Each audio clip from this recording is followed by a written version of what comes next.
Voilà une résolution qui ne sert strictement à rien. Je me demande dans quel pays du monde on traite le gouvernement de dictature quand il perd les élections et qu'il le reconnaît, qu'il perd les référendums et qu'il le reconnaît. Dans quel pays au monde on est d'accord pour soutenir un opposant qui stocke chez lui des armes de guerre et des bombes? Si vous faites ça, alors préparez-vous à traiter de prisonnier politique n'importe quel terroriste que nous avons arrêté.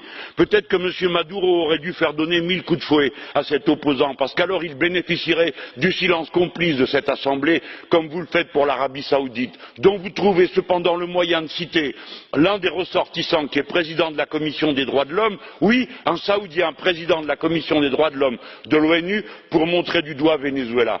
La vérité, c'est que vous ne vous occupez que de ceux qui défendent les pauvres pour les fustiger et les discriminer. La vérité, c'est que tout ceci participe à une entreprise de déstabilisation organisée par les États-Unis d'Amérique, qui font des coups d'État institutionnels comme ils l'ont fait au Guatemala, comme ils l'ont fait au Brésil, comme ils l'ont fait au Honduras, et que tout ceci n'est qu'un moment de propagande internationale de l'OTAN et des États-Unis d'Amérique. Ça ne vaut strictement rien, et je dis la colère de ceux qui aiment les gouvernements qui défendent les pauvres.